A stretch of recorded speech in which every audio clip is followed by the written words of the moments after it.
How's it going? This is Tuesday Brew with me, Mr. Tyler Solze, and Mark Loki Amos. Howdy. And Mark, what's going on? You brought a friend. I found him. You don't have guests on this show. Not often. Well, not often, not once yet. So let's start now. How's it going, Olly? How you going, guys? You alright? Yeah, mate, not bad. I wish he was a celebrity guest. Yeah, our movie review today is Sicario 2, Day of Soldado. All three of us have been to see it today, so you're going to have three people's opinion of this film. And then after that, what we're going to be talking about, Mark? News, trailers, and Whatcha. Fucks. This is what I don't even know what I said when you said hello to me. Did I say, how's you doing? How's you doing, Ollie? How are you doing? Also, we've got trailers, news, and what you've been up to. Okay. Well, if you guys are both ready, let's go.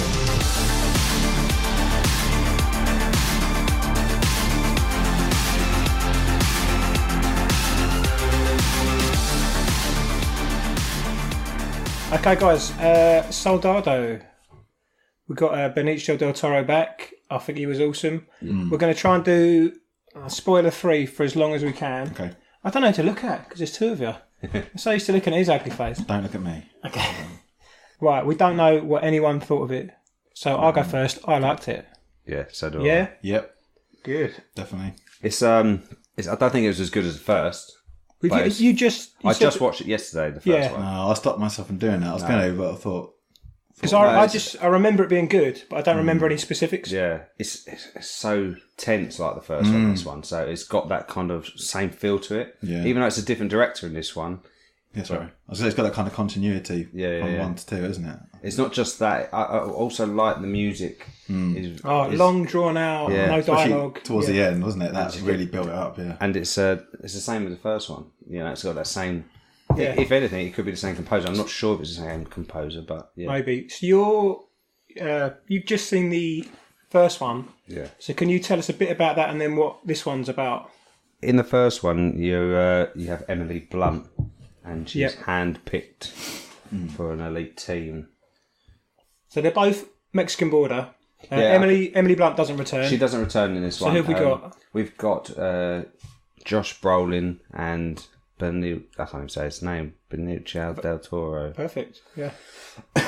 Who plays Alejandro and... So he's talking of the title, Sicario. It means hitman, right? Yeah. He's the hitman.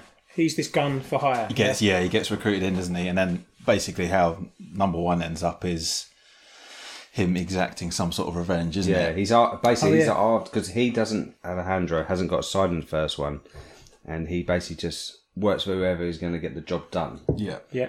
So we have that leads into James Brolin, who's back working for the US government, and Josh. What did I say? James Brolin. James Brolin. It's his brother. Yeah. There is a James Brolin. Josh Brolin's back, and he is hired to start a war with the Mexican drug cartels. To do the American government's dirty work for them, kind of thing, right? Yeah. Yeah. Yeah. I loved it. I love Benicio Del Toro. I love Josh Brolin. Two guys, I think, like at their peak at the moment. Yeah. Real sort of like gravitas. Mate, they've got so much going on. Yeah. For Disney mainly. It's for those listeners who don't know, it's basically this is based on the drug war of the US-Mexico border, and it's escalating. The cartel are not just bringing in and smuggling in drugs; they're trafficking in terrorists into the US border. Yeah, there's a scene, isn't there, where they say there's no money in cocaine now. It's been replaced by immigration, illegal immigration. People will pay a shit ton of money. Was it $1,000 a piece to get to America? Which is a lot of most of their savings. You think about it. Yeah, and then they say if they get caught, they come back to Mexico, they pay again. So you're getting more money out of people trafficking.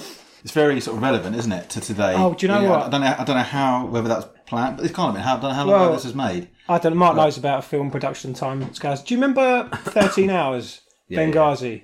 Yeah. I mean, that was an anti-Hillary, pro-Trump propaganda film, right? It's a good film, but I remember I saw the trailer for this and I thought, well, this is a bit of a coincidence that. Yeah, and so relevant. I really didn't want it to be like a political thing, but the first scene.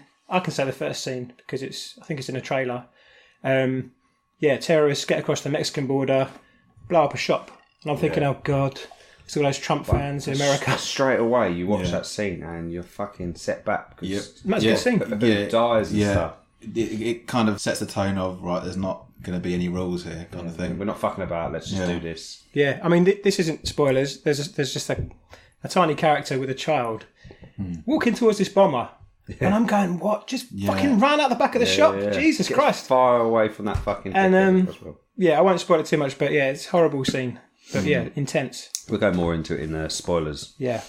I think all the characters are good. You know, I like Josh Brolin. As you say, he's doing really well at the moment. He's not like a resurgence as much, is he? He's always been around for quite a while, but he seems to be thrust quite into sort of main roles. But what I liked about it is what I was worried about this one for instance, being a sequel to the first, because I was like, how are they going, there was no setup. I didn't need to see the first one to see this one. No, that's exactly what I think, and I think they could carry on doing that. They could use different storylines and different plots and not tie any of them together. So without doing spoilers, you think they're going to be a Sicario 3? Yeah, I think so. We've definitely left that possibility open, haven't they? Yeah. I'm trying to think what else we could say without spoilers. There's some of the things I remember from the first one. There's an awesome freeway scene, isn't there? I don't know if it's near or on the border. There's also another great scene on the road. Great action scene. Yeah. Which was, I keep saying intense, but it was, wasn't it? All the music, all the build-up. It's a pretty film to watch as well. The cinematography is great. Yeah. Lovely. Mexican desert. It's got kind of not a sepia tone to the whole film, do you know what I mean? But it's kind of it's not bright in your face, brash. It's just a lovely sort of tone. Yeah. Yeah, all the daytime scenes. Yeah. Almost Western looking. Because it's got a lot of Texas in this film as well. Yeah. Yeah.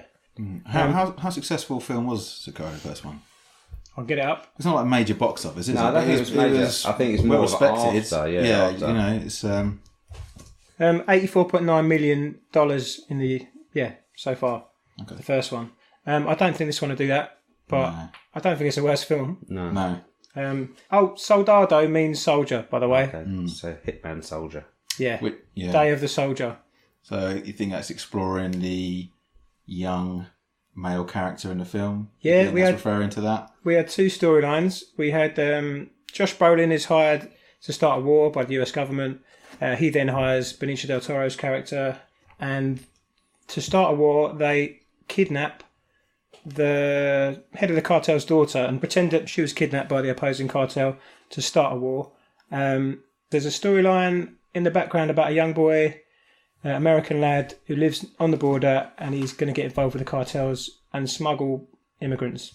Yeah, you can see he's a good kid from a good family, and you kind of thinking, don't do this, mate, don't go down this path. But you can kind of see him. He's treading the line, isn't he? Yeah, definitely. And I think he's got bad influences around him, like his cousin. Yeah, and it's a shit ton of money, isn't it? Yeah, he's making or going to make. I say it was slow, but it was cut with big action scenes. Yeah, and you didn't see him coming. No, definitely. What you got was sharp quality, wasn't it? To the point, it wasn't any unnecessary flamboyance to it. No, it was just like professional. It was believable, I suppose. I think that's what it is. I love realistic films. Yeah. These guys, you didn't need any setup for anything they did or who they are. They're just professional people, and they go and do their job. Yeah, that's the sense you took away from it, wasn't it, as well? Yeah. Yeah. You know the lad that was getting involved in the cartel. I just wanted to check because I kept thinking that he was the son of the corrupt police officer in the first one. Ah. Because he was quite young. I don't know how far is set ahead. But they didn't make any reference to that, did they, in this film? Like, you would have to be really... I don't think... Because the dad got shot, but you don't see him... You just see him lying on the floor. They do refer to his dad a couple of times in the movie, or absence of... Oh, do they? He says, like, he's so-and-so's your dad now. Or you'd earn as much more money than your father would. But that made me think that his father was alive. But then there's no show of that in the film, was there, about his dad? No. It's just his mum and his brother and sister. Yeah. And that was it, wasn't it? Probably not going to help, but probably the actor's going to have the same fucking Something name, totally different that I enjoyed about it. I don't think it's a spoiler at all. Is like eating in the film. That's kind of random, but like Josh Brolin's first few scenes, like he's eating. He's chewing. Yeah, he goes to see the... something about that I just love in a film. It makes it... I don't know what it is. Quentin Tarantino does it loads. Yeah. But it's just... intensifies the scene. You really focus on that person. Yeah. Like when he's chatting to, I won't give too much away, but he's chatting to a suspect. And that was it, and in a room, and it's obviously nothing going on. It's just a square room, and he's there just cruising along in his Crocs. He's sitting there chewing his breakfast or whatever. This guy's something really intense going on, and he's just like chewing, whatever, munching his breakfast like nothing matters. Yeah, he's caught a terrorist. He's in a cell. Yeah. You got the big bottles of water. You're thinking waterboarding. What you're talking about? The Snoop Dogg looking. That guy. Yeah. But yeah, you're right. He's so relaxed. I don't know what. Yeah, it makes you. I think it just makes you really focus on what they're doing. You're sort of thinking, what? You hang on sort of what they're saying, and later on in the scene as well, he's there. He's looking at the computer monitors and he's munching his noodles or whatever it is. That's right. Yeah. I don't know. I think maybe it just brings you in because it's like, oh, I eat food too. You can't relate to things it feels, but I do that with my teeth when I'm picking food out. I don't know, it's weird. We do it, but we wouldn't do it while blowing up houses full of people. Yeah. There it is, do him. I think that's him though. I think that's. I don't know if that's the direction, but I think Josh Brolin. I hope so. Yeah, he goes to see the senator or the chief of staff, whatever it is, with a load of generals, and he immediately comes in. They say take a seat, and he's almost got his feet up. Do you know what I mean? Yeah. It just you can tell his character without him saying a lot, which I like that.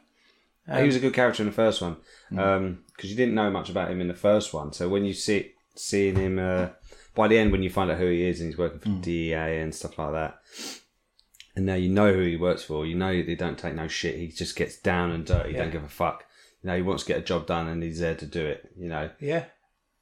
I feel bad saying the film felt slow because it was slow, like the build-up was slow. But I think it's intentional. But the pace, it never let up. You're not twiddling your thumbs thinking, oh, come on, fuck's sake, get on with it at all. And there's no locking and loading. This is not a war film. It's not a military-based film. They got guns, they fucking use them, and they're all brilliant. I think spoilers. I'm just going to mention the spoilers from now. Check the time codes. If you're my sister listening, this is spoilers now. I don't think she understands what spoilers are. No. You ruined the whole film. That's what spoilers are for. Yeah. Spoilers from now. The very realistic, apart from this coincidence, which kind of set up the rest of the film. The kid who is getting involved with these cartels just happens to be crossing a parking lot when Benicio Del Toro and Josh Brolin, I keep wanting to say James, he gets in front of the car and they look at each other. There's a big moment there, and I thought, they'll come back to that. And towards the end, they lose the daughter of the big boss man. They lose the daughter, so Benicio Del Toro has to go and find out, and then they have to get across the border. And of course, this boy is now working for the people. Recognises him. Yeah. You know what I was saying about the boy? I kept thinking he's related to the dirty cop. Yeah. Right? Certain things throughout this film made me think about it even more. So, for instance, crossing paths with Alejandro, the bit later on when he shoots him, it's kind of like, it felt like a payback kind of thing. So are these nods to the previous film? That's what I don't think it's intentional. There's something else that made you think about that. Could be. It could be. It could be that because in the first one, Alejandro shot the copper who had a son, and now you see this, it's like a bit later on. Should we say that? As a sort of initiation sort of thing, they capture Benicio Del Toro and they want one of the kids to shoot him. Yeah. And I'm thinking, this is going to happen. There's no point when I thought he was going to survive. Really? What? No, I didn't. Honestly, I thought I didn't want him to die. I was like, please don't fucking die. I wanted him to die. Did you? I'm so negative. Yeah, you are. You bastard. Because it'd be horrible because he's a great character, but I think there's no way he can get out of this situation. This kid's going to shoot him in the head. And spoilers, he does. This kid, this new initiated kid, shoots Benicio Del Toro, dead in the head. That's what we think. You kind of shot me. I must admit that shot me then. I thought, you're not going to see him die without seeing his face. He's such an important character. Yeah, I didn't think of that. I kept thinking, maybe he switched with something. You haven't seen his face for about 10 minutes. There's no way he could do that. Back of my head, I wanted him to be switched by some sort of government twist, like a fucking Fast and the Furious movie. Swap mouth. I kept waiting for the come up over the... I thought that... No, I still thought this is his end. But then they're going to go somewhere else. Straight away, you're kind of thinking, how fucking unlucky is he? Because he's going to get killed by a fucking kid.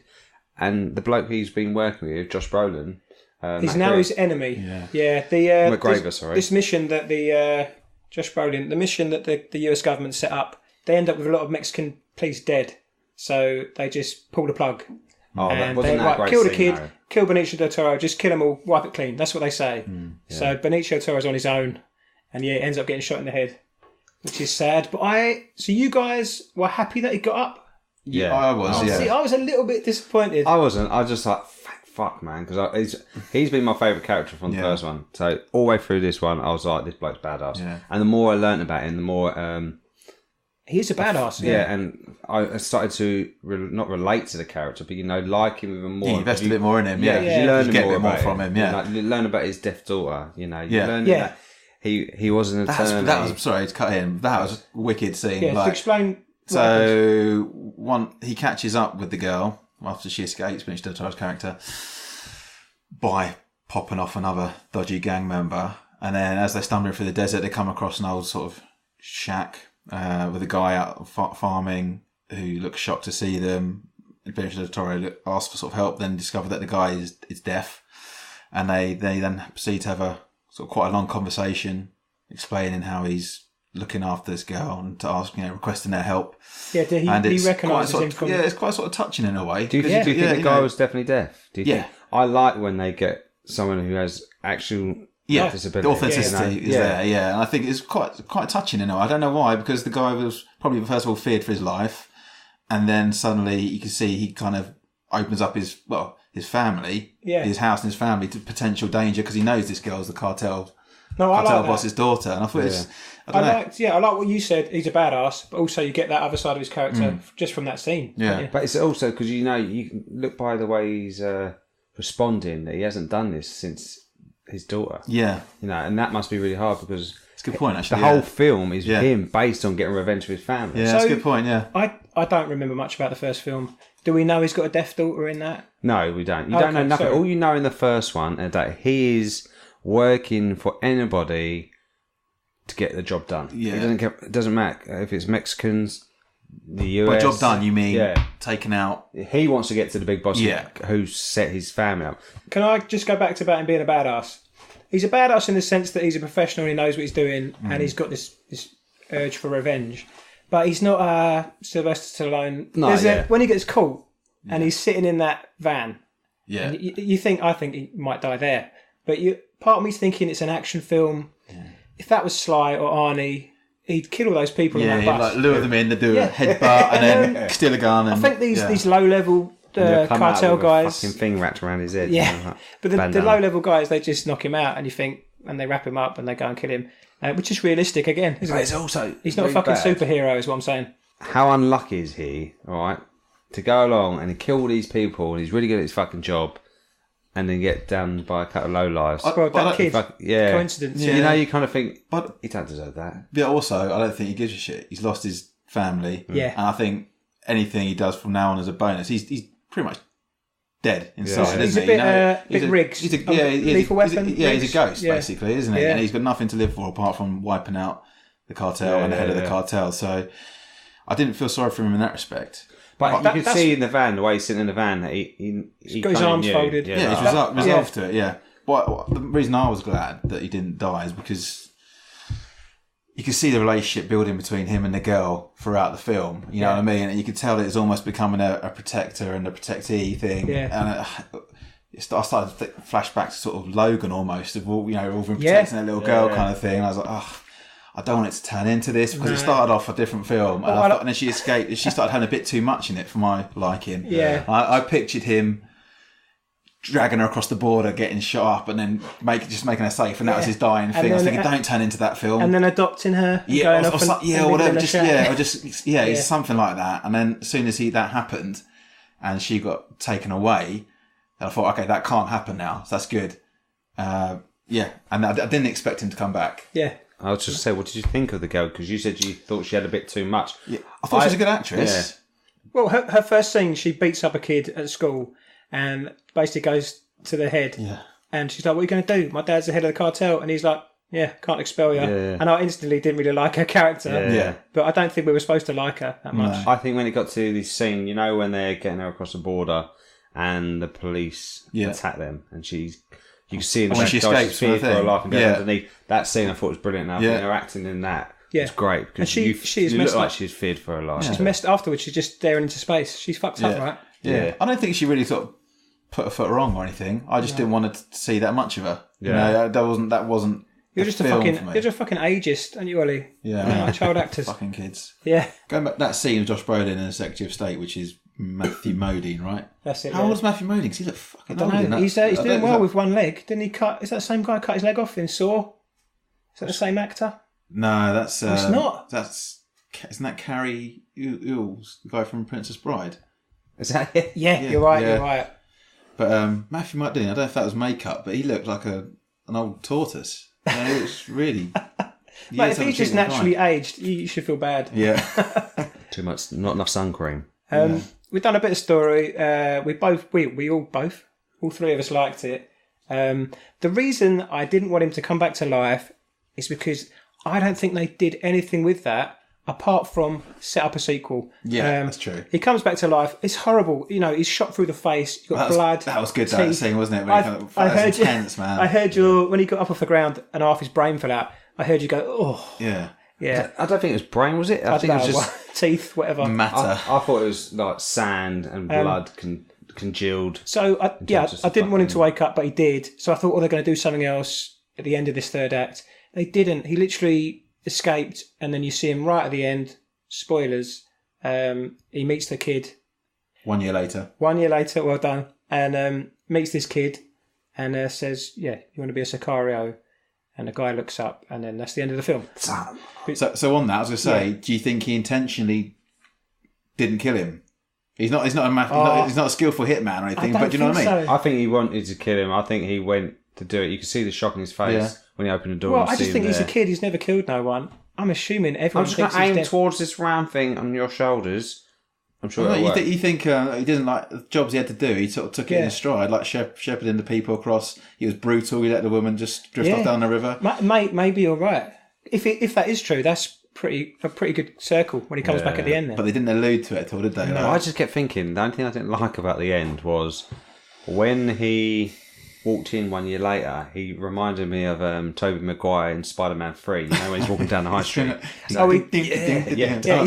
little kid who he's I don't know 15, looks 10, looks 9. He's covered in tattoos. It makes him look younger. Looks ridiculous. Yeah. Pinching the food like it's like a fucking hot shot. Oh, pinch a chin. He's gonna put his comb through his hair with a bit of grease.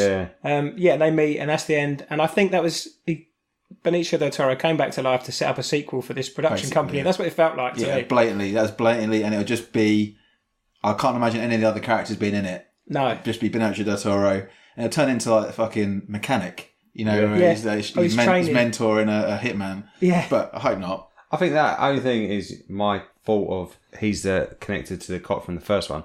Mate, we'll keep going back to that. Yeah. I'm going to look that up. If it's just you, fair enough. If it's not true, that's 50% of what you've been talking about. There'll be a huge fan page all about it. No, but I'm thinking it would. What you're talking about, full circle. From you think back, if he did kill his dad or shot his dad, So when he asked him, so you want to be Sicario? So he didn't say no, did he? Did he give a little shake, like a little acknowledgement? A little nod. I thought it was, wasn't it? So let's talk about your future. That was the last line. Sorry. Yeah. He doesn't know Benicio Del Toro killed his dad, right? we need to check it out. Are you saying that the third one could be about that? Yeah, that'd be like kind of an idea of a story baseline, Yeah.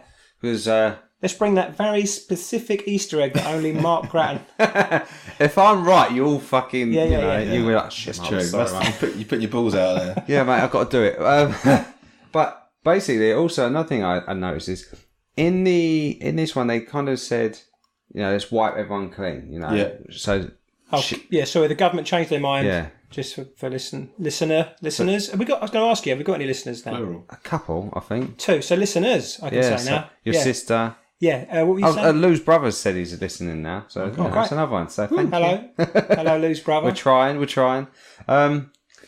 But she said, who was that woman? What's her name? Steve Carell's wife and 40-year-old virgin. Yeah, I couldn't Catherine Keener. That's it. She said wipe everyone clean, kill everyone. All right. Everyone, yeah. So what we find out at the end is that he doesn't kill the princess, the cartel, Isabel. Isabel. He saves her.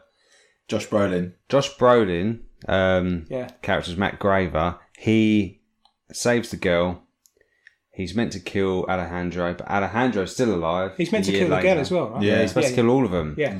So, what could be interesting to find out what was the repercussions of that. Okay. of letting her live? Yeah. Is it as the Mexican War between the rival cartels escalated, or do they think it's the Americans, so they're making more terrorists and more threat to the country? His aim was to put her into witness protection, right? Yeah. And then you don't see her again, just snaps to one year later. So it's quite... It's Olly's happy because she's not in the film again. The kid he hates so much. Yeah. She might turn up in the next one like, hi, I work for the DEA I dislike the young lad more than I disliked her, I think. Yeah, I didn't like the lad. He kept annoying me. Well, we weren't supposed to, right? No, I think that's kind of good. No, but then why save him? I think they're trying to make you feel some kind of empathy for him, by like throughout the film. Because he doesn't lose anyone. He decides to take a job with the cartel. He maybe did lose his... Oh, the fucking... yeah. Mate, just write your own film about that. Yeah. I'm going to... I think we spoilt it enough for my sister. Do you want to do thumbs up?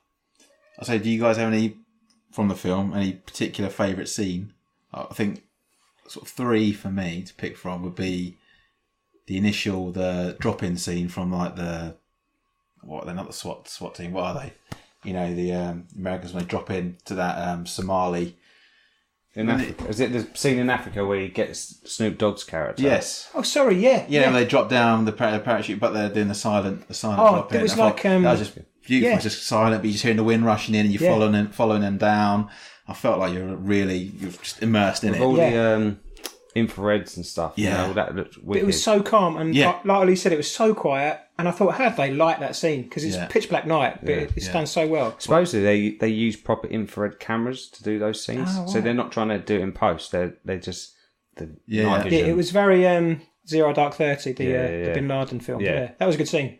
Yeah, I didn't actually remember that, but that was good. I like the freeway scene. That was my favourite. Probably. Which one? Where they're flipping cars and the girl is hides under the car. Oh, okay, yeah. They're going up to the Mexican police. Yeah. Who are not the Mexican police, but it's still more police turn up, and you're thinking, are they?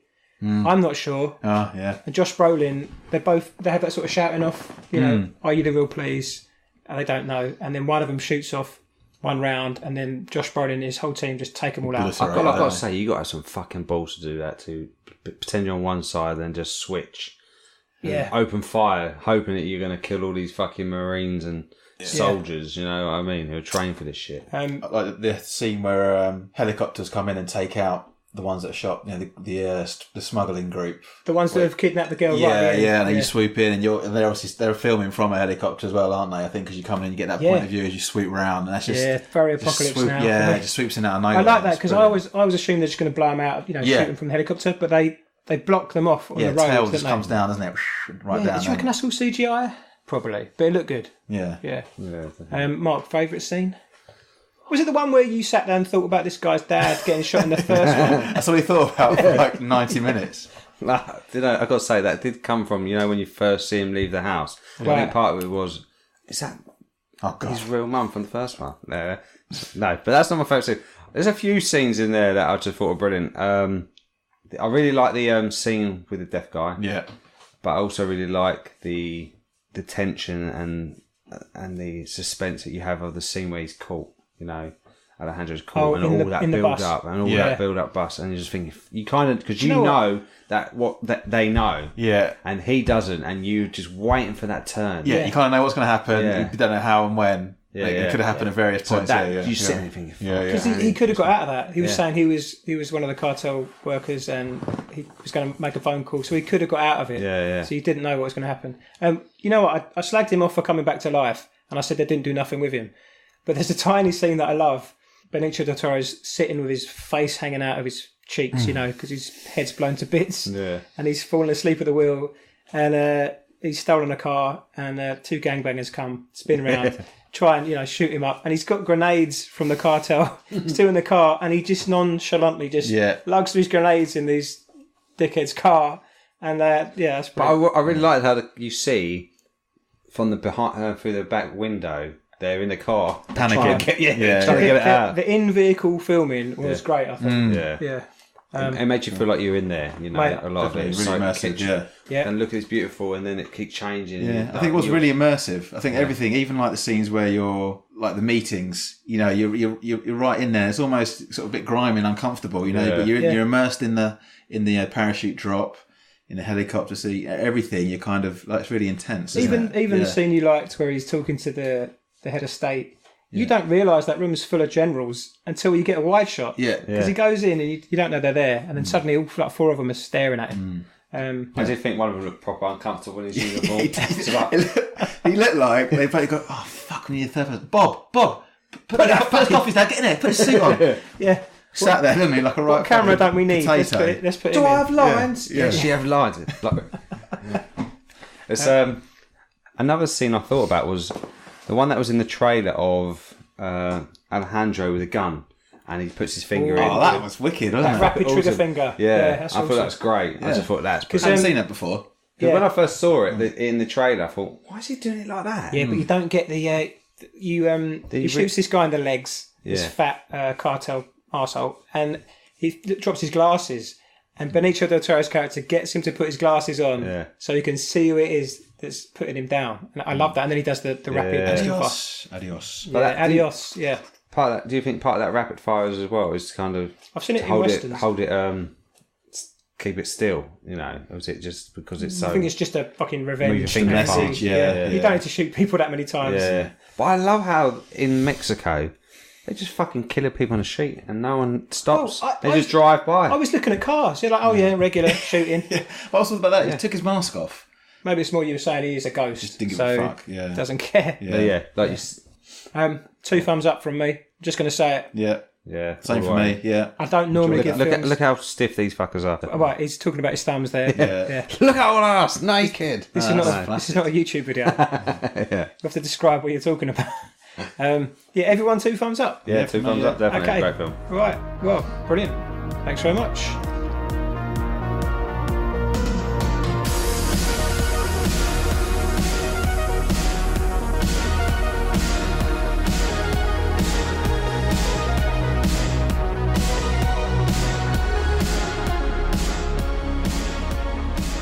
Okay, guys, did you see any trailers this week?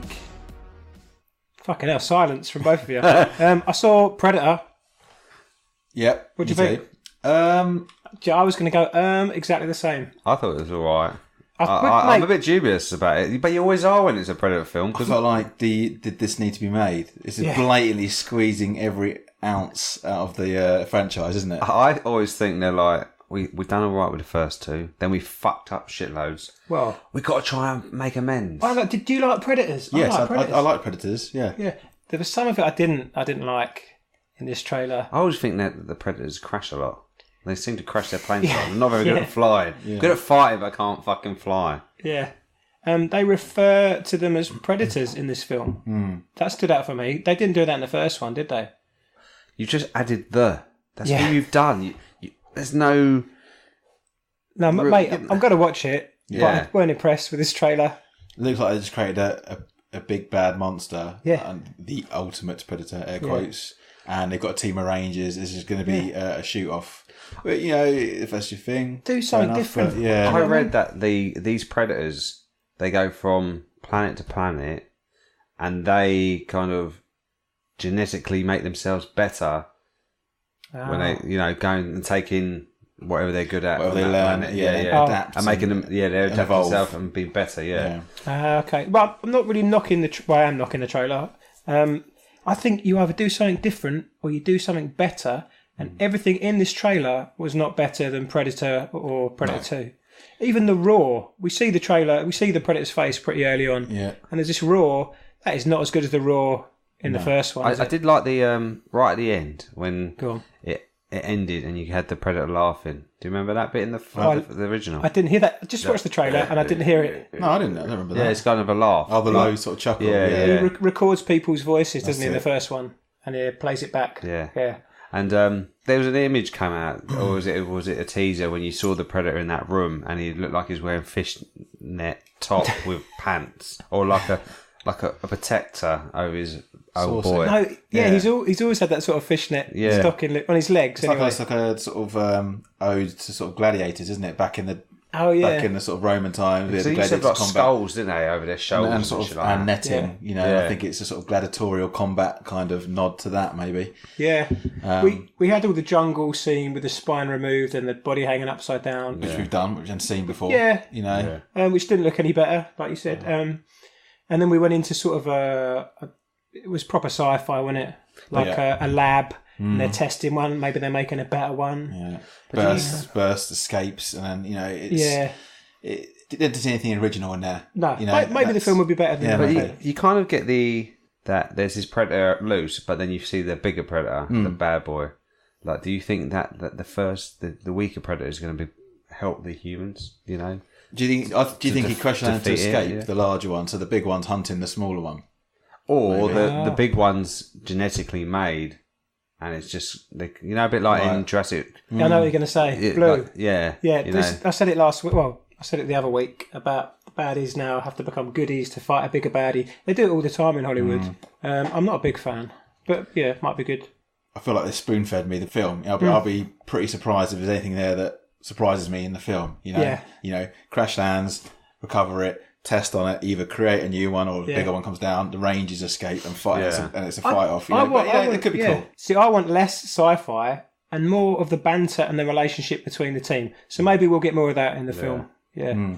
Good characters in the first one. Is the lead of the Rangers, is that the guy from Stranger Things, the brother? Is it? I don't know, is that the same guy? I saw Thomas Jane in there, Punisher. I saw the bloke from Logan, the one with the metal hand. Holbrook, yeah. He must be the son, I think, because he's blonde, like Gary Busey. I said Punisher. That's like a good link into the next trailer. Okay. Unless you want to still talk about this one. No. Well, one thing. Sorry, I'm gonna fucking piss. My perfect link, and you fucked it up. Go on. Do the link again in a minute. Okay. All right. When I think about a Predator film, I want it to be like the first one, where you're not seeing too much of the Predator. Yeah, it's a mystery. Yeah, like but we've seen the Predator now. Yeah, 30 years ago. But younger people haven't. That's true. That's a good point, actually. Okay. They're always trying to reboot franchises. Why can't you do it so? Because younger people are going to go there, 18, 20-year-olds. You're spoiled nowadays, aren't you, for like monsters and stuff? But we see everything online. But if you went into cinema, you're not sure exactly what this Predator looks like, and you got this bit mysterious figure that's going around hunting people, and you make them look back and watch the first one because of it. But I remember watching that first one, even now thinking about it, when how scary it was when Arnold gets down into that. To the one-on-one fighting, and then you see the Predator rip its mask off, and fuck! That was scary, and you were fearing for him. Yeah, and it was obviously you're not going to get that with this. I mean, it was proper action horror. Do you remember when you first see the bodies, and there's a lot of jump scares, isn't there? Yeah, and the mystery of it. Yeah, the mystery sells it. I mentioned Thomas Jane played Punisher. The Punisher. We've just seen Equalizer 2 trailer. Ooh, nice segue. He's just the Punisher, right? Just a shitter version of the Punisher. We've had a conversation before about Equalizer. I don't like it. I love the Equalizer. You loved it. I don't know. It's just it's a guilt. Not I'll say it's a guilty pleasure. It's in one of my Is that the one with the warehouse scene at the end? Yeah, it's in one of my top 5. I love it so much. Yeah, I think you both really liked it. And I didn't. Because I think there's loads of reasons. I like the action scenes that are in it. Yeah. I don't think there's... This is Punisher 1, not the Equalizer. Oh, sorry. The Equalizer. Yeah. Equalizer. So, Denzel's great, obviously. Yeah. I don't think there's cheesiness in it. I think it's... You would disagree, but... I think this one's completely different. I'll get on to that, yeah. But, I mean, the first one, just for example, the end scene with the Russian henchman, he's been sent to sort of take him out kind of thing.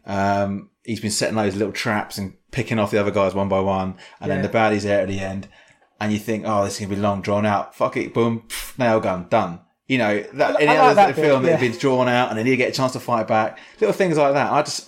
I don't know. I really liked it. But then watching this, fuck me, it was like almost like a comedy. Part of you's watching thinking, why? This is your first sequel. Why the fuck did you choose this? Yeah. Money, mate. Yeah, but then... Mate, if I close my eyes, it sounded like a Transformers trailer. Because he looks at a clock and he does all his watch bollocks. Yeah. And he goes...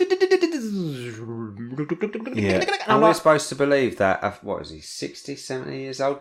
fucking 70? No.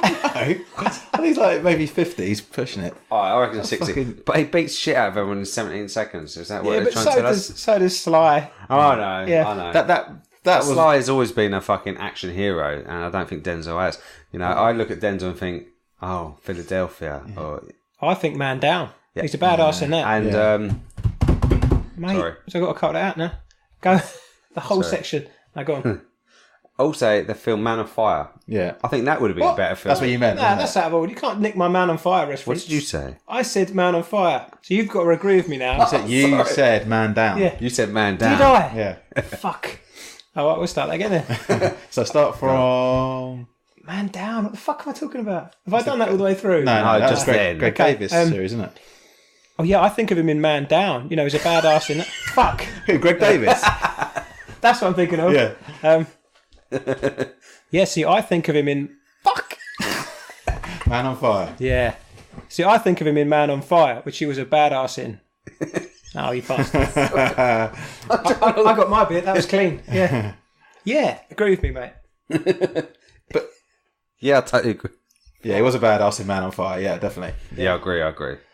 But in this trailer, this is maybe... I love the first one. This is maybe not want to watch the second one at all. There's a fucking bit where he dressed up as a Muslim. Yeah. You see that? He's got a fake beard on and the garments. And He tries to make a crack a joke. yeah, and there's about 5 wisecracking clips. What But then they try to throw him serious a bit when he's cleaning the you can't. graffiti. It flips between one and the other. else is going to do it. It looks shambolic. Yeah. So he's some sort of community saviour, and he's also a clown as well. Yeah, he's a taxi fucking driver. Uber. Oh, what is he? Is he a retired special forces? Yes, right, basically. okay. Yeah. And the thing, and then going back to the action, that was quality. I think in the first one where he's walks into the Russian mobster's office. Do you know what? Assesses everything. Goes, it's almost like an autistic tendencies he has. He's like 18 seconds, and then bam, go through the scene like fuck yes. That was good. That's it. You can't use it again. It's not like a superpower. In a second, like Superman does laser eyes. Second film's not original. He's a fucking Uber driver. I've got 17 seconds till I get my next person. That's a personal thing though for him, isn't it? It's a challenge, isn't it? It's the way he does it. It's like No, I like that about the first one. Yeah. The action scene you loved with the slow motion fucking sprinklers and that. That's the bit I didn't like. I can't remember that film apart from the warehouse. I didn't, that action scene you're talking about. Why I loved it was because of the way he just dispatched the bad at the end, and there wasn't any drawn out bollocks. The one in the mobs, the first action scene in the film, really, I think it is in the first one. I think maybe I need to watch the first one again. Maybe I like it more. Maybe you should watch it before we watch the second one. Yeah, like you did. We're bringing Ollie on for a review for that one. I don't know if I could. It'll ruin it for me. I might just leave the legacy. Yeah.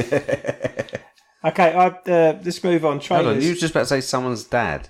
Well, you were going on about someone watching it before, and I was going to go, oh, Mark, did someone's dad, policeman, die in the first one? Dick, yeah. Anyway, yeah, I might wait. I won't cinema this, I don't think. Nah, I think, unless there's fuck all on, but yeah. I can tell you on my list. He changed. Do you see how his voice changes when he's got some information for us? Serious? Oh, everything's got different films on it at the same time. Oh yeah, that's only film that's out that week. God damn it! So yeah, on the 17th of August, that's the film we're going to be seeing. But maybe we could do the week before A Pray for Before Dawn or The Meg, and just use that. Mate, I want to see The Meg.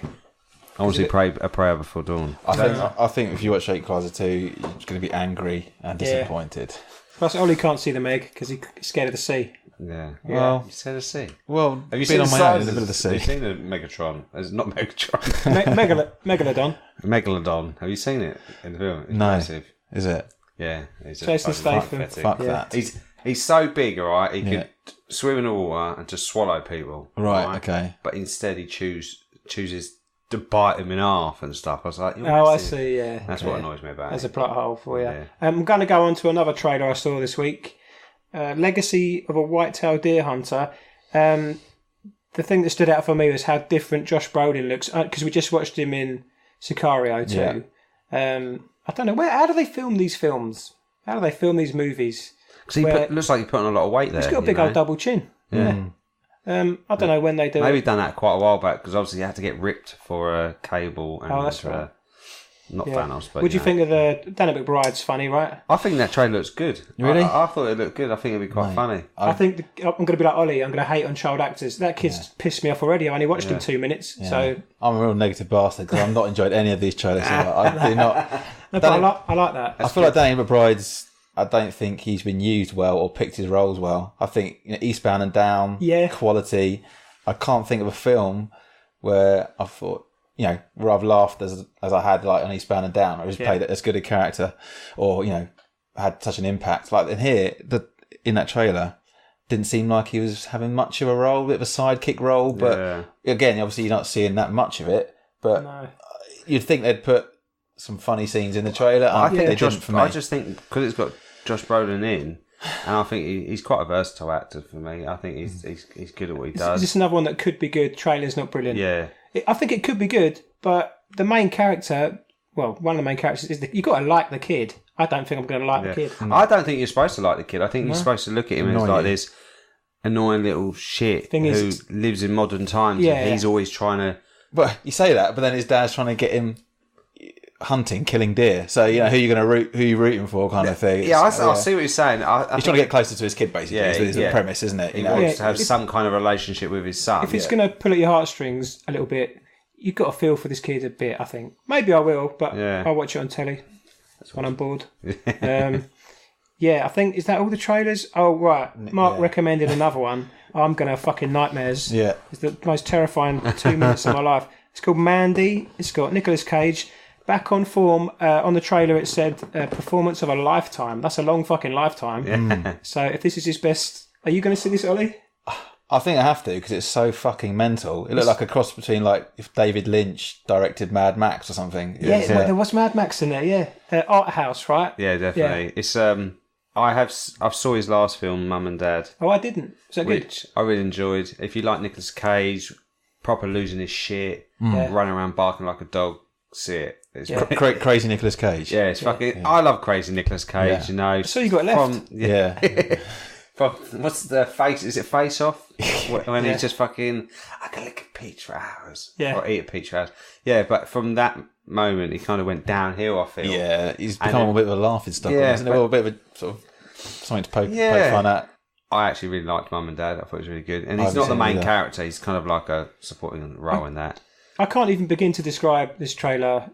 He's with this woman. He lives in a house. Some sort of evil shit's going on. Is he with the woman though? I don't know. Does that woman turn into a man? Yeah, that scene was quite creepy because it's like a woman's face and it slowly merged to the... Yeah. Creepy. Is it like witchy kind of... I think there's going to be a lot of possession. Yeah. There's even a bit of animation in there. Full hand-drawn animation. And a fucking tiger shows up. So it looks like there's some sort of weird male character that's... wants this woman for whatever reason. You're not quite sure why, doesn't it?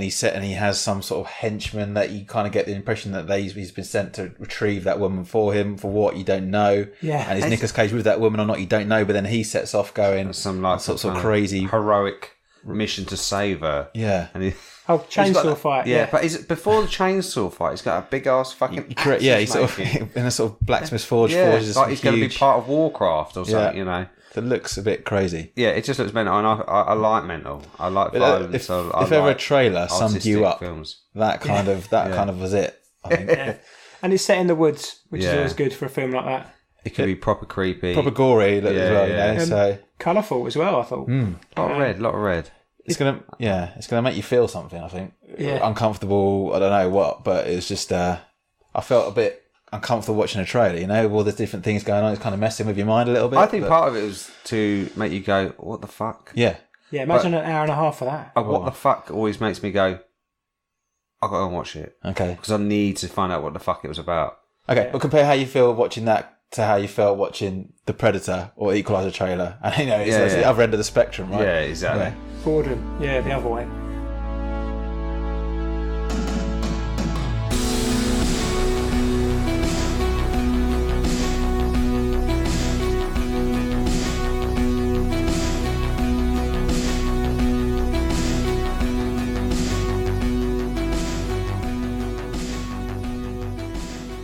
Okay, so we've had a couple of shit weeks in a row for news. There wasn't a lot. Mark talked about Batman just because that's what he does. I'm Batman. Any more news other than Batman this week? No, part of DC Universe. Oh, for fuck's sake.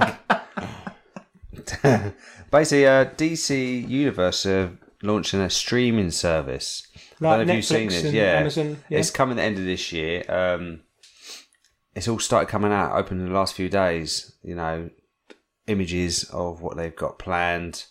So a bunch of TV shows and films. Yeah, films, comics. They've got a few live action Robin, and if you've seen an image of Robin, it looks quite cool. Is that Robin from Titans? Teen Titans? Yeah. Yeah. But is Robin his own show?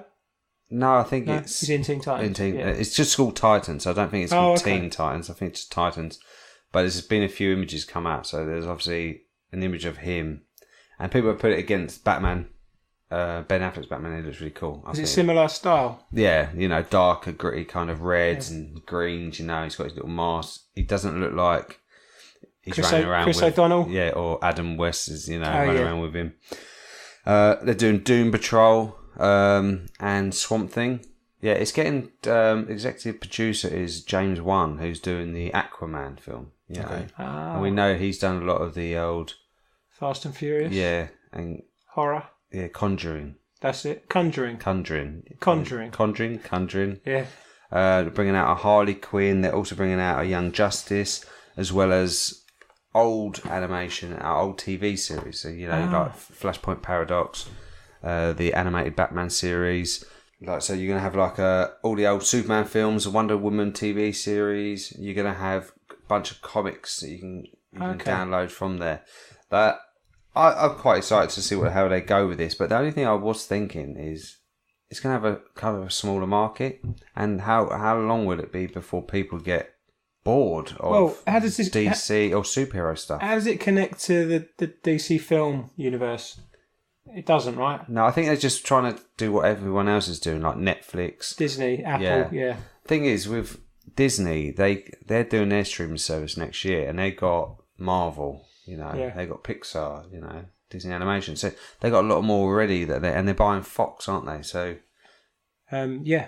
So they're gonna have a lot more to put onto their streaming service. But DC, they got basically what I just spoke about: TV series of superheroes, comics, and. So if you have Netflix or Amazon now, all your Disney's going to get sucked out of that because of the Disney one, and now all your DC characters are going to get sucked out as well. Yeah, I reckon so. But I think all the fanboys will be like, I'm gonna stream. But it depends how much it is, you know. If it's a couple of quid, you might be, I might try it out. But if it's £6, like Netflix is, you know me, mate. Are you going to be bothered? I'm tight as a duck's butt. Yeah. So that's a good bit of news for DC fans like Mark. What else has happened this week? Not something's happened, but I got a little found a little thing at the beginning of this week. Movies that are 30 years old this year. Okay, so for like guys like us in our 30s, bit of a nostalgia fest. I'll reel off a few here. I'm in my 20s, aren't I? Olly's just about in his 30s. Yeah. He's clinging on. Yeah, it's holding on to that last couple. I'm at the upper end, yeah, okay. We were 6 then, but there's going to be a lot of films we've seen since that are now 30 years old. Have you got a list? Well, there's some classics on here. So, Die Hard, Great Cocktail, film. Working Girl, Big, Beetlejuice, Coming to America, Rain Man, Who Framed Roger Rabbit, Twins. Do you know, things like Roger Rabbit still hold up today. That's a good year then. What's that? Willow. 1988 is a Willow. good year. Scrooged. I love that's my favourite Christmas film. Quality. But can I say, do you think Die Hard's a Christmas film? Yeah. Yeah. It's my favourite. If it's got Christmas in it, you can count it as a Christmas film. I don't know. Iron Man 3 is a Christmas film, I apparently. disagree, but... That makes me feel old. I think Die Hard doesn't feel 30 years old because we've seen it so many times since. And it's still quite a relevant film. Yeah, it comes up in discussions all the time. Is it a Christmas film? Best action film, blah, blah, blah. Do you think that's the last time Bruce Willis actually gave a shit about acting?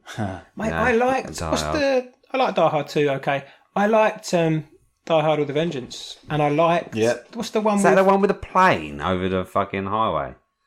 No, that's the last one. Isn't that good? Yeah, 4.0, isn't it? Yeah. It's that's one Jeremy Irons, isn't it? That's it, yeah. It's Hans And Gruber's Samuel brother. Jackson. Yeah. No, that's good. he's done good stuff since. Yeah. I liked Unbreakable. I always think of that. Willow was always a classic for me. I was Yeah. Val Kilmer. It was long. Van Mordigan. with his long locks. Yeah, man. That He's a could beautiful do man, with that man. do with a rewatch. Yeah. We like talking about beautiful men on here, so Yeah. this is another one to add to the list. Okay. It's good. Talk about Brad. Don't look at me. Why do you always look at me? Because you just mentioned it. Like I'm a fucking psychic. Talk about Bruce Willis in Unbreakable. The first image of Glass, the first poster came out today. Have you seen that? No. Actually, looks. Did it have James McAvoy Yeah, in it? it's like three men sitting on chairs, and their reflections is their alter ego in the water. It's like over the glass. It looks really cool. Is he all veiny? Did you both see? Did you both see Split? Did you see that? Yeah, great film. Yes. I enjoyed that. I think it was a great performance by James McAvoy. Yeah, he is super. I think my mum and dad watched it, and I'm like, I don't know what happened. It was a bit weird. Oh, okay. I don't think they enjoyed it. I can't think. Is he? I don't think he's done a bad thing. Is he, James McAvoy? I'm trying to think. From the Days of Shameless, he's done quite well, hasn't he? I didn't like Filth that much. It was still good. Trance, Danny Boyle wasn't the best Danny Boyle film, but it was a good film. Yeah. I don't think he's been shit in anything though. No, I don't know. I can't think. If I thought, oh no, you've not done it justice there, or whatever. The only film I think about that I could probably forget of is In Lion, Witch and Wardrobe. Oh god, yeah. Maybe that one. Mr. Tumnus. Yeah. But again, he's not that bad, His is little fairy legs. No. I don't know, it's just the way he looked, I think. Yeah. What was my news? What was your news? I have got some news, and I got it especially for Ollie. Oh yeah. But I forgot. Oh man. But no, I've just remembered. Oh good. Because it's on my computer screen. Do you remember? I know Ollie likes this film. Mark, have you seen What We Do in the Shadows? Oh yes. Taika Waititi, Jermaine Clements. Fucking pissed myself watching that film. What's the guy's name who plays the main werewolf? He's Murray in Flight of the Conchords. Oh, don't do this to me. Rhys Darby. That's it. He's also in Voltron, which is a good kids cartoon at the moment on Netflix. is he? Check I that just out. put that on recently, the first series for the kids. I love comedies with South African or New Zealand accents. Yeah. But anyway, So carry on. you both remember that film Yes. about the vampires. Yeah. There's a scene where two cops turn up, Yes. New Zealand cops, and they do some sort of mind trickery, and they go around. They can't see any of this weird shit, dead bodies. It's hilarious. Anyway, there's a whole TV series. Did you hear about this? I just watched the trailer today. Yeah, it looks so funny. Fucking brilliant, it does. I don't know if Taika Waititi's involved, but He is. He is. Yeah, him and Jermaine Clement. Great. Yeah, It's that exact Is it a humour. small series? Is it like a 6-part, or is it a... 6-part, half-hour shows. It's going to be on New Zealand channel TVNZ2. Isn't it named after the police department it's based on, isn't it, or something? Wellington Paranormal. I think it's the same two characters, Minogue and... yes.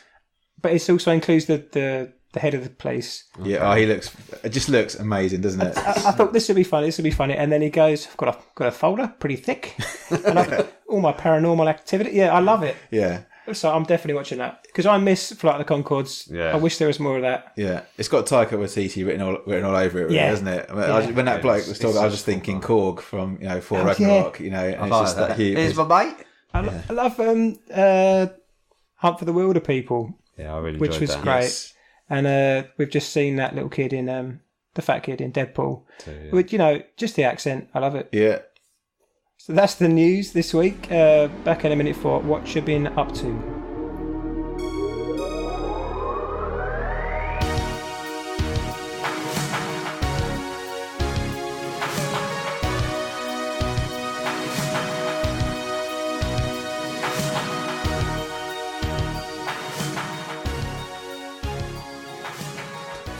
Okay, so I'll start with you, Ollie. What you been up to this week? Okay, so recently been watching a couple of series on Netflix. They are Godless and Get Shorty. Right, I've not heard of Get Shorty. No, Okay. I just think of the John Travolta film. Yeah, so basically that's that's what it's about, kind of. It's you've got the main character, which is played by Chris O'Dowd, who's great. I really like him. IT Crowd? Yeah, that's my Crowd. favourite performance of him. Yeah, he plays the role of sort of a henchman, a guy who does a dirty work body disposal guy. Is he Irish in it? He is, which is good. That's what I was relieved when I saw it was him. I thought, please don't put on an American accent, So he plays the henchman for a crime boss who is a short, stout Mexican lady called Amara, who's brilliant in it. And they're based in a casino in Nevada. he wants to get out of the business. He's sort of estranged from his wife and daughter. Not divorced, but he wants to get back with them. Yeah. Obviously, the life he lives is too dangerous. He's got a love for movies, so as a way of washing some money for Amara, he starts a podcast. Say again? He starts a podcast. That's the one. Yeah, so a way of washing money for Amara, killing two birds with one stone. He decides to try and make a movie. Do you know what? Since Breaking Bad, there's been a lot of laundering money plot points in good TV shows. Yeah, yeah, and then the whole sort of thing ensues from there. And it's also got Ray Romano in it. Oh, okay. So I think he plays. I can't remember as the producer. He gets on board initially. I don't know if was that Danny DeVito in the original film. Yeah, yeah. So he plays that kind of not. He's not sleazy, but he's kind of down on his luck. Produces sort of B movie type movies. Right. Gets him involved. The last Ray Romano thing I saw was The Big Sick, which is brilliant comedy. Yeah. So is there a lot of humour in this, like funny stuff? Yes, it's not slapstick. It's kind of dark-ish comedy. Yeah. The best type. But yeah, it's 10 episodes long. Has it got any like reoccurring characters from the films? Or is it completely separate from that? Completely separate. Where's this set? Sorry, Nevada and Los Angeles. Where was the original? Well. That was Hollywood, wasn't it? The original remember. one. Get Shorty. I can only ever remember The Rock in number 2. He's proper skinnied up for that role, didn't he? Yeah. The afro. Well, yeah. So 10 episodes long, hour long each episode. Definitely leads potential there for another series, but it's good. The story moves along quite nicely. I'm in an at some points to carry on watching it, but it pulls you in again of little plot holes. Good. You know, things keep going wrong or tripping up. You're thinking, but there's some cool characters in there. Chris O'Dowd's really good in it. He's kind of a tough guy, but not, he's not doing kung fu or anything like that. He's a real life henchman. Yeah. Is this kind of a TV show that is going to have the same characters in the next season, or is it going to be more like the Fargo where it's it'd be a continuation because the story's there to continue. Cool. But it's really nicely shot, following on the themes from really big budget TV program. It's got it's a little bit different as well. It's beautifully shot, but it's got like a jazz kind of background music. Like Whiplash drumming. In the film Whiplash. Great film. Yeah. So it's just got that in the background every now and then. It just I thought of La La Land as soon as you said that. But no, Whiplash is fine. Yeah, so that kind of like a little jazz drum track in the background every now and then. It kind of adds to it. It's kind of weird, but it works. You recommend it? Is it something you can watch a lot of them in a row?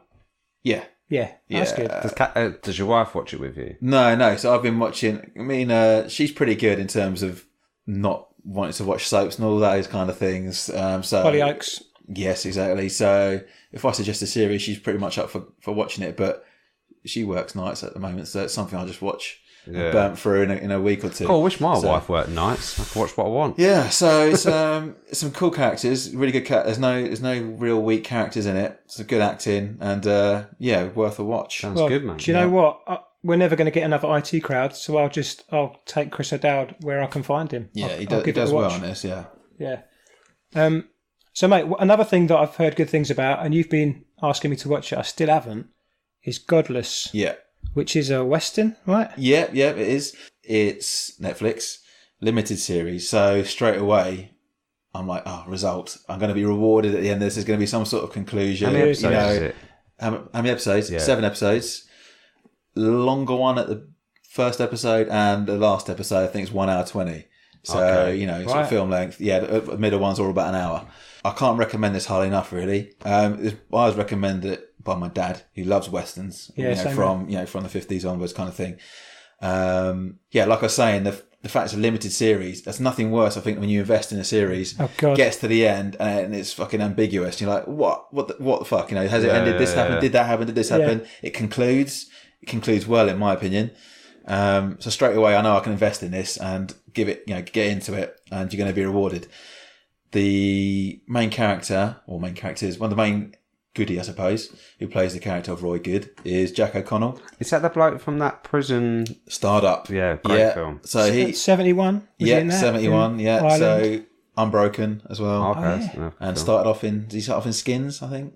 And I think he will do big things. So we're talking Western 1800s. So is he American in it? He is American in it, and good accent. Pretty faultless. Yeah, there's no points. I thought, that was a bit dodgy. Yeah, Jeff Daniels is plays the main bad guy in it, who's a reverend. Okay. But he was captured as a young boy by some sort of psychopath soldiers who wiped out his family.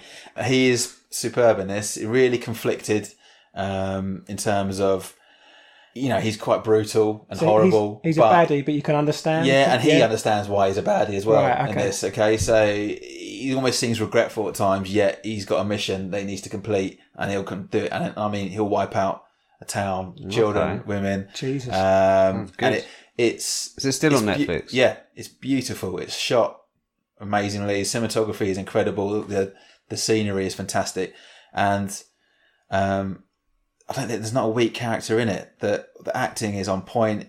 Superb performances all throughout, and it really rewards you.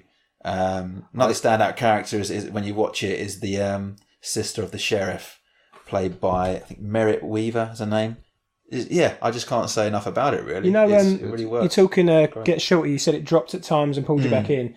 This sounds like it's more of a level where it's constantly high. Yeah. Level and peaks when it should. Great. Sounds good, mate. Won't disappoint. I look forward to it. Yeah. I can watch that now. Yeah, check it out. I'm going to, you're talking Westerns, I'm going to talk a little bit about Westworld. I don't know how far you guys are up. I've only watched the first episode of the new season. Okay, you've seen the first season? Yeah. You've seen the first season? I'm same as Mark. I don't want to spoil the first season. It's mainly about, you've got Westworld, a futuristic theme park. They don't say the date or what year it is, which I like, because I don't like the little vidi printer 2029 or whatever. So it's a bit ambiguous. It's a theme park built for wealthy people where it's filled with hosts, which are fake people, the old AI storyline. And they revolt at the end of the first season series. And there's a big time sort of displacement of sort of 35 years. This one, there's a time displacement of a week. So you've got two storylines happening a week apart. So it does get confusing to start with. And I just want people to push on through this series because it does get better. It's kind of lulled a bit. I don't want to spoil too much. So I'm just going to talk about the latest episode. Well, I think the finale's been out now. The latest episode I've seen, which is from the perspective of Ghost Nation, which is the group of Native American Indians. And basically the way they perceive everything you've seen so far. Oh, wicked. So we know there's hosts. We know they're fake. They don't know that. Yeah. We know it's a theme park, so it's got a network of industrial tunnels and computer rooms and control rooms. To please the guests, these wealthy people, the hosts just run their storylines. Sometimes they swap them out. Sometimes they change characters. But from the perspective of the hosts of these American Indians, people are just disappearing. Yeah. And this guy, this one Native American, he remembers his old lives. He remembers like the wife he's lost and been replaced. So he'll talk about the Westworld control rooms and the underground sort of tunnels as the land of the dead. And he literally goes there and they keep old hosts in like frozen storage. So he even visits his dead wife. So there's been like religious parallels all the way through the first series, which I'm not a big religious fan, so I know they're there, but I'm not too bothered about them. It's done so well in the latest episode. I just really want people to keep watching it because there's been a bit of a slump. Yeah, that's what I've heard. So that's what's kind of I've got them all ready to go. Yeah, I'm talking episode 8. Is it going to be a slog? Do you think the slumps are because the first one was so good? Yeah. People expect it to stay that good. When you're expecting something that started so high and it has a little bit of a lull, you're going to be a bit difficult to maintain that standard because there's not that much to. If you think where you went from the first series, from the first episode to the last, how much happened in that time, and how much you learned, it's difficult to then recreate that again, isn't it? So a couple of weeks ago, is the second series as good as the first? I would have said no, but now, yes, it is. Is it still as confusing as the first? Like sometimes you're watching going, what the fuck did I just watch? It is, but you sit there for ages figuring it out. You've watched nearly 2 seasons of it. You can understand it now. Okay. Someone jumping into this will be this is way too. Yeah. You got different worlds. You got Westworld. You got Shogun World. You got Raj World. Oh right. There's all other themed worlds, basically. Other themed worlds, and a lot of the themes of the first one come back. So Shogun World, samurai, that kind of thing. Right. Okay. Yeah, it's. Is it all in the same kind of? That's the thing. We still don't know. We kind of got an idea they're islands. I remember at the end of the first series, people were saying, "Oh, is it on Mars?" It's almost got a Lost vibe to it, where you got all these different parts. Are they the same? Is it the same part, same complex, or whatever? Yeah, I don't know. The best thing about it now, I'm not going to spoil too much. Hosts want to be free. Yeah. Hosts want the freedom of being like a human, freedom to go where they want to go, and we find out that all the hosts have got backups, so they can never die, and they want to die. So they want to get rid of these backups. Yeah. So you've got hosts wanting to be human, and on the other side, you've got humans wanting to live forever, who want to carry on. Yeah. They want to be hosts, basically. Is Ed Harris still in it? Yeah, Ed Harris is amazing. Yeah. He's the best, because one of the best he kind of went into it, didn't he? As like, he ended up spending most of his life there. Yeah. Trying to beat the game. Yeah. That was the first season. I'm going to go with Whatcha. Mark, fuck me. What you been up to, Mark? Well, different from you boys this week. I've not watched much TV. Is it Batman? No, it's not Batman. It's Robin.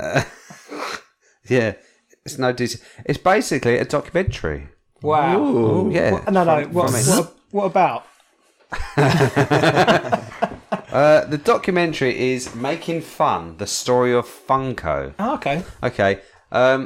Is this Netflix? This is Netflix. It's been out a few weeks now. It basically starts off talking about a bloke called Mike Becker. He's the founder of Funko, and it started in 1998 in a garage. He had a couple of partners, and they started making bobbleheads. And they started doing little parties and trying to host it. And then Sparky's this shop in Universal. Have I been there? We've been to Florida together. Yeah, 98. Is it Florida or California? It's Florida, I think. Oh, I think I know the shop then. Yeah. So they kind of building up, and they get more and more, and they start getting licenses to do things like Betty Boop and Garfield. And they get these licenses for these small ones, and they'll start sending these, and people are going mad for them. But it's like Lego, right? They have the license to everything now. Yeah. Mark, every film that comes out, Rick and Morty. Just to give you an idea, as of in 2016, so this is 2 years ago, it generated $500 million in revenue. Insane. Yeah, it's mad. But their office, their headquarters was mental. I hope he got some big money when he sold it, man. Yeah, I don't reckon he did. 5 years in, so who's buying me? I mean, you buy them as gifts. I've bought you one. Yeah. And you got collectors. Like today, when I was in the comic book shop, someone come in, picked up one, just bought it, and just went out again. So he's obviously come in for that. Yeah. He's specifically walked into that store to get a certain figure of something. Yeah. And I suppose they match. Like I like it when I'll see a headline, I'll get the Drogon Funko Pop. I think, how the fuck are they going to do a dragon? But they do. They make them all match, don't they? I really wanted the couple of the new Jurassic World ones. They had the T-Rex and Blue, and Jeff Goldblum's character. Where his top undone, I thought, get those. We put them on the top for the They've literally got every character, every iteration of every character from every film. Yeah, it's mental. Some of them I don't even know who it is. People like Kurt Hammett from Metallica, the guitarist. Oh, they do music as well. I forgot. Yeah, but he's got he's got a massive collection of them. But he's also got this really badass horror museum in his house. It's just fucking awesome. You got him. You got Alice Cooper talking about it, Tony Hawk talking about it. So all these people come in, and Tony Hawk was there talking about the design of his Funko that they were doing, because it was a bit more brighter colours and stuff. And he's like, well, you've got to kind of... He's 50 now. Yeah. That 30-year-old films was making us feel old. Yeah, Tony Hawk is 50. That's crazy. But I love the story of how small... It's a series, not a film. No, it's just a film. Oh, it's a film. It's about an hour and 20 minutes long. Yeah. It just tells you the story of from nowhere to where they are Garage today. to billion-dollar company. Yeah. Rags to riches. Yeah, and it's mental because their offices, you see their offices, they're brilliant. Like the CEO's office, he's got... you're going to hate me, but he's got Batman figures. I knew this would turn into Batman news. But he's got different Batmans dotted around his office with these big, badass leather sofas, chairs. And then there's a bloke... What's the plural of Batman? Is it Batmen? No, Yeah, Batman. The Batman Brigade. I don't know. Do you know what? We took your little boy, to a comic shop today, and there was a huge Tom Holland-sized Spider-Man on the ceiling, and the first thing he said was this cuddly Funko Batman. Batman. Yeah. He loves Batman. I just found it really interesting. And you see these different offices, and you got the ones who's got his office based on like a 1970s front room, because it reminds him of him home. It's just got all these weird throws and pillows. You know, you got another bloke who's like used to be a skater. He doesn't look like a skater now. He's a bit bigger, you know, older. And he's got all these badass skateboard boards on his wall. So they decorate their offices how they like. I mean, these people are rich, right? Yeah. I love people that are going to watch this and think, who the fuck wants a little cuddly, or a plastic toy character, and then they're multi-millionaires from it. But it's one of those things that I really enjoy about, you know, people who have an idea, who go, fuck whatever anyone else says, I'm going to follow through and see how it goes. And, you know. Does it show how they design them? No, they don't show you how to make them. Well, basically, they get a computer, draw two big fucking black dots on it, and then think, oh, yeah. There was a couple of artists on there that talk about designing, and one of them said he spoke to someone who was an artist before. It's a shame they couldn't give you any insight into that, because now they're obviously incredibly established, and you're not going to give any secrets away, are they? You know what I mean? You do kind of see like a conveyor belt and some people picking up heads and bodies put together. What I love is that they started from nothing, and they've got all these licenses. They've kind of done what Lego did. And now Lego is copying them, because Lego now do blockheads. Yeah. And Disney do their square-headed Disney characters, don't they? Yeah. They do look cool, and there's some out there that you think that look wicked. Yeah, I'll give it a watch. And being a collector of films, I wouldn't mind having a few dotted around, you know, just showing you know different characters and favourite films of mine. You know, maybe they should do it. Don't get into it, mate. I'm not going to collect them. You'll be poor. I'll be fucking, would I? Yeah. I say that with everything. I won't collect and I end up with fucking shitloads of everything. And then my kids go, I've lost my Batman one. I don't know where it's gone. Daddy, have we got dinner tonight? No, just look at the fucking doll. Yeah. Eat the cardboard from the box. No, I had Batman, bloke with a bow and arrow from Walking Dead, and Deathstroke. And my son stole Batman. I don't know where he is. Fucker, and Anna bit the ear off him. That's why they're billionaires, because kids are nicking them. You've got to rebuy them. Yeah. There you go. I was going to mention that's my daughter crying, but she's fine. Yeah, she's lots in the cupboard. Is it us keeping her up? Maybe. So I'll give that a watch on Netflix, and I'll definitely be watching Godless and get Shorty. Yeah, you got to. We need to talk about that. Spoiler version, and then we can watch all Westworld, and we'll try to get our head around that. Yeah.